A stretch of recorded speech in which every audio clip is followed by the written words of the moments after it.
Hello my dear students, welcome back to my YouTube channel SP study classes 9335 पर बच्चों आज का video very most important video है, क्योंकि बच्चों आज के इस वीडियो के अंदर हम डिस्कस करेंगे क्लास 12 हिंदी व्याकरण के बारे में। जो आपका व्याकरण का पोर्शन है वो बच्चों पूरा पोर्शन हम लोग इस वीडियो में कवर करेंगे।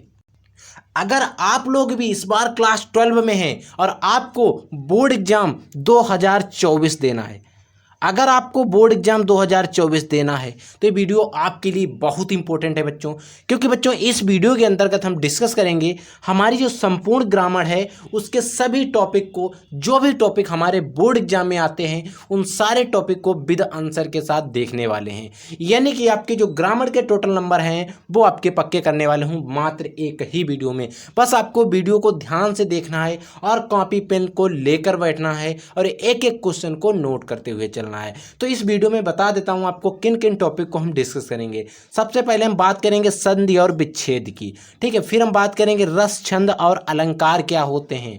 फिर हम बात करेंगे शब्द युग्मकों का सही अर्थ क्या होता है। कुछ शब्द दिए होते हैं उनका सही अर्थ चुनना होता है। फिर आप बात करेंगे एक शब्द के दो अर्थ हमको लिखने होते हैं। फिर हम बात करेंगे वाक्यों को शुद्ध कैसे किया जाता है। हम बात करेंगे पत्र लेखन की, हम बात करेंगे निबंध की। और आप कह रहे होंगे कि सर विभक्ति और वचन नहीं बताया, तो बच्चों विभक्ति और वचन बताने से अच्छा है मैं आपको इसी वीडियो के डिस्क्रिप्शन बॉक्स में एक लिंक दे दूंगा, वहां से जाकर विभक्ति और वचन को आप ट्रिक से समझ सकते हो, क्योंकि इसमें समझाएंगे तो बहुत टाइम हो जाएगा। वहां पर विभक्ति और वचन आपको ट्रिक से समझाया गया है। एनीथिंग आपको कोई डाउट नहीं रहने वाला, बस आपको ट्रिक देख लेनी है, ठीक है बच्चों। तो इन सारे टॉपिक को बिल्कुल एक्सप्लेनेशन के साथ हम लोग डिस्कस करने वाले हैं। तो आइए एक एक टॉपिक करके हम सारे टॉपिक को समझ लेते हैं। तो देखिए बच्चों पहला टॉपिक है संधि विच्छेद का, ठीक है। संधि विच्छेद कह रहा है गिरिशा का संधि विच्छेद है, यानी कि जो गिरिशा है इसका संधि विच्छेद क्या है। गिर प्लस ईसा होगा, या गिर प्लस ईसा होगा, या फिर गिर प्लस ईसा होगा, या फिर गिरी प्लस साह होगा। इन्हीं चार ऑप्शन से आपको कोई एक ऑप्शन ऐसा है जिसका सही संधि विच्छेद करता है। बच्चों देखिए यहाँ पर बड़ी की मात्रा लगी हुई है, यहाँ पर छोटी की लगी है, यहाँ पर बड़ी बनी है, यानी कि अगर हम इनको जोड़ दें तो बड़ी बन जाएगी, पूर्ण रूप से मात्रा बन जाएगी, ठीक है।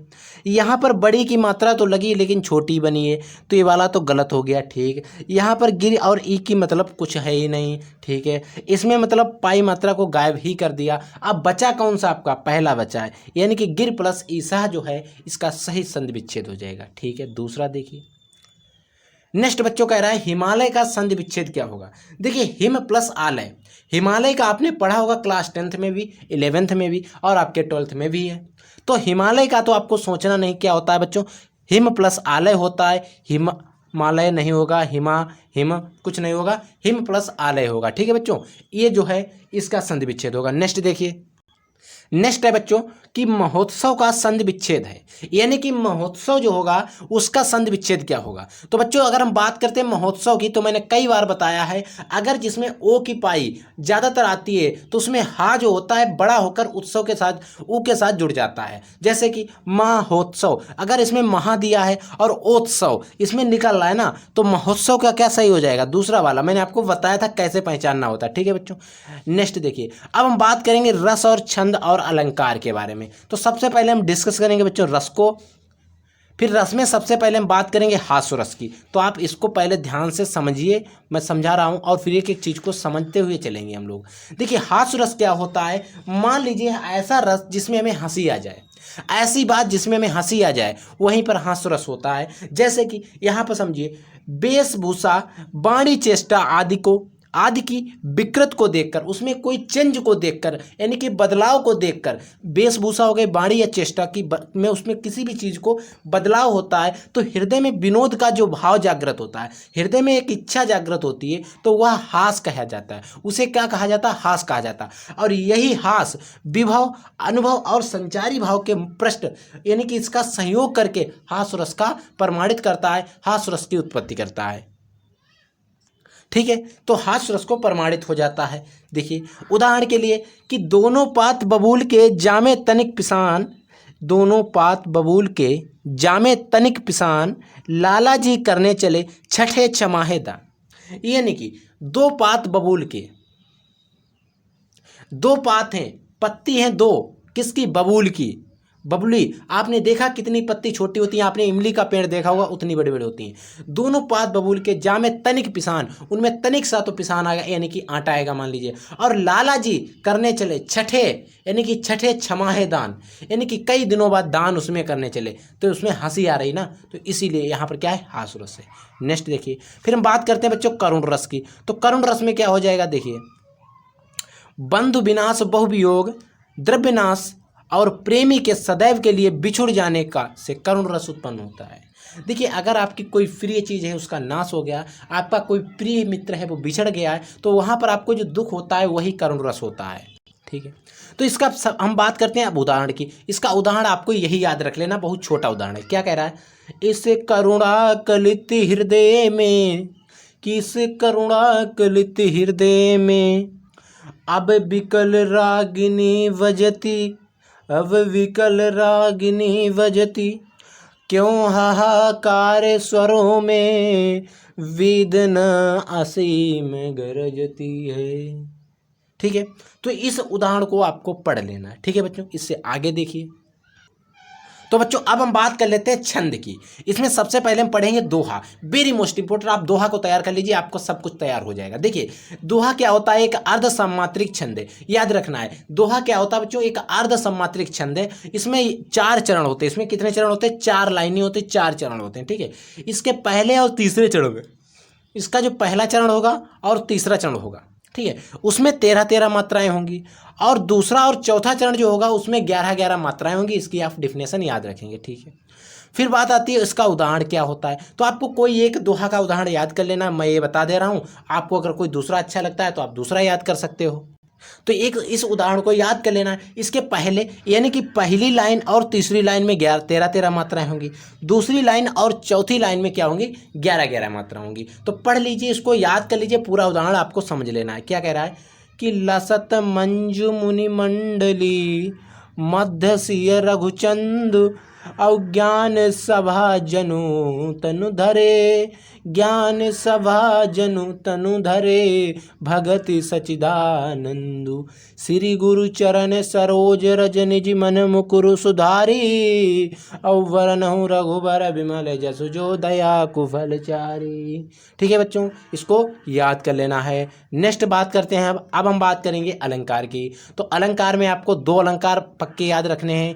एक तो आपका हो गया उपमा अलंकार और दूसरा होता है उत्प्रेक्षा अलंकार। आपको इन दोनों अलंकार से एक वहाँ पर जरूर फंस जाएगा। जैसे उपमा अलंकार की हम बात करते हैं बच्चों, इसमें क्या होता है? अगर किसी वस्तु या, पहले आप इस डिफिनेशन को समझिए, जहाँ किसी वस्तु या व्यक्ति की, कोई वस्तु हो या व्यक्ति हो, उसकी तुलना किसी अन्य व्यक्ति या वस्तु के समान गुणधर्मों के स्वरूप के आधार पर की जाए, उसके गुणधर्म है उनके स्वरूप के आधार पर की जाए, तो वहाँ पर समानता बताई जाए, वहाँ पर उपमा अलंकार होता है। जैसे अगर हम बात करें आपकी तुलना में आप यानी कि किसी और से कर रहे हैं और आपके गुणधर्म है उनमें समानता बता रहे हैं, जैसे मुख मयंक सम मंजू मनोहर, मुख मयंक सम मंजू मनोहर। ठीक है, नेक्स्ट देखिए उदाहरण क्या है।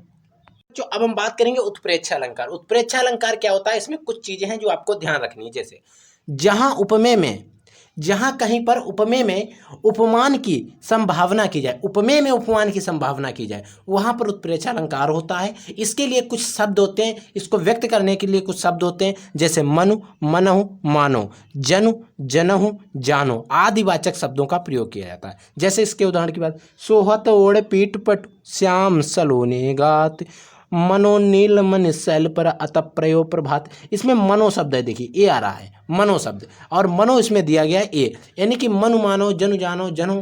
ठीक है, आदि जो शब्द होते हैं, मानो हो गया, मन हो गया। ठीक है, ये आदि शब्द अगर आते हैं वाक्य में तो आप समझिए वहाँ पर उत्प्रेक्षा अलंकार होगा। ठीक है बच्चों, चाहे तो आप यहाँ पर एक शब्द मनो भी लिख सकते हो, ये शब्द अगर आते हैं तो वहाँ पर उत्प्रेक्षा अलंकार होगा। ठीक है बच्चों, नेक्स्ट आएंगे, अब हम बात करेंगे सही युग्मकों का सही अर्थ क्या होता है। देखिए, शब्द युग्मक अगर कोई है, जैसे कि अनिल दिया गया है और अनल दिया गया है, इनके सही रूप क्या है? अनिल आग और हवा हो जाएगा, या हवा और आग होगा, या शून्य और आग हो जाएगा, या हवा और पानी हो जाएगा। ठीक है बच्चों, तो आपको इसमें छांटना है कि कौन सा शब्द सही होगा। अनिल का मतलब क्या होता है और अनल का मतलब क्या होता है। तो बच्चों आपको पता होना चाहिए अनिल जो होता है हवा का ही पर्यायवाची होता है और अनल जो होता है वो आग का पर्यायवाची होता है। तो इसमें कौन सा विकल्प सही हो जाएगा? हवा और आग जो है वो सही हो जाएगा, यानी कि दूसरा वाला विकल्प हमारा सही है। वहां पर एग्जाम में आ, बा, सा और दा करके मिल सकता है। ठीक है, तो बच्चों आपको याद रखना है कौन सा सही है। फिर बात आती है अम्बुज और अम्बुद में कौन सा सही है।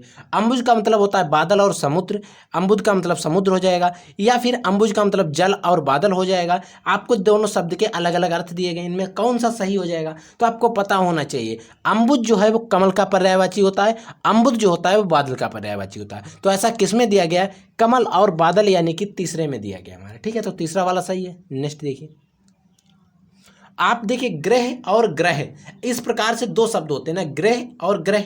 इस ग्रह का मतलब क्या होता है, इस ग्रह का मतलब क्या होता है? इस वाले ग्रह को हम घर में डिनोट करते हैं और इस वाले ग्रह को जो ग्रह होते हैं उनको यानी कि नक्षत्र। तो हमारा पहला वाला विकल्प सही हो जाए, ग्रह मतलब घर और नक्षत्र। ठीक है बच्चों, नेक्स्ट देखिए।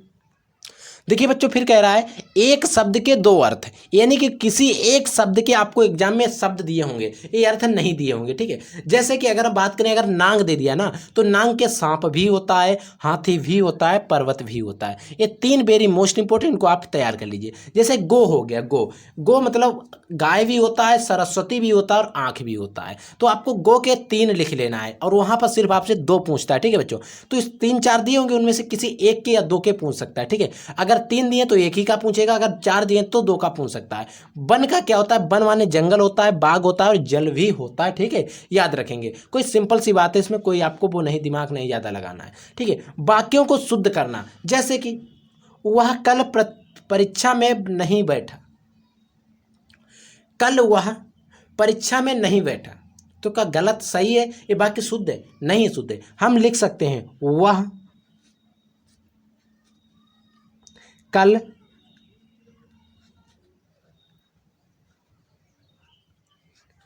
परीक्षा में नहीं बैठा, हम लिखेंगे वह कल परीक्षा में नहीं बैठा। ऐसे दूसरा देखिए, अनेकों बार देख चुका हूं, अनेकों बार अनेकों बार क्या होता है? अनेकों बार देख चुका हूं, अनेक बार देख चुका हूं, अनेक बार देख चुका हूं, अनेक बार देख चुका हूं। ठीक है, समझ में आ गया। अब बात आती है बच्चों पत्र लेखन की। तो आपको क्या करना है, पत्र लेखन में कुछ इंपॉर्टेंट बातें ध्यान रखनी है। आपको सिर्फ दो पत्र तैयार कर लेना है। क्या? किसी विद्यालय के प्रधानाचार्य को लिपिक पद की भर्ती हेतु पत्र, यानी कि अगर आप किसी भी विद्यालय में जाते हैं, वहां पर प्रधानाचार्य को लिपिक पद की भर्ती के लिए आप कोई पत्र लिखना चाहते हैं तो उसके लिए, और इस पत्र के लिखने की ट्रिक और पूरा पत्र आपको मिल जाएगा डिस्क्रिप्शन बॉक्स में, इसका लिंक मिल जाएगा, वहां से जाकर आप लिख सकते हैं और देख सकते हैं कैसे लिखा जाता है। ठीक है बच्चों, किसी बैंक के, या फिर आप इसमें दो होंगे, किसी एक को ही लिखना होगा। ठीक है बच्चों, तो किसी बैंक के प्रबंधक को अगर दुकान खोलने को, दुकान बच्चों दुकान लिख लेंगे, दुकान खोलने हेतु ऋण देने के लिए पत्र लिखें। आपको अगर दुकान खोलनी है और आप किसी बैंक से ब्याज पे पैसा लेना चाहते हैं तो आप उसके जो बैंक प्रबंधक है उसको लेटर लिखेंगे, एक पत्र लिखेंगे। ठीक है, फिर बच्चों आती है निबंध। अब निबंध में आपको तीन निबंध याद कर लेना, इन्हीं से आपको फंस जाएगा, वहां पर लिखना होगा। एक आज़ादी का अमृत महोत्सव, एक है हमारा पर्यावरण संरक्षण की आवश्यकता है और महत्व, यानी कि पर्यावरण संरक्षण की क्या आवश्यकता है और इसका क्या महत्व है, इनको। और फिर याद रखना है शिक्षा में खेल कूद का क्या स्थान है।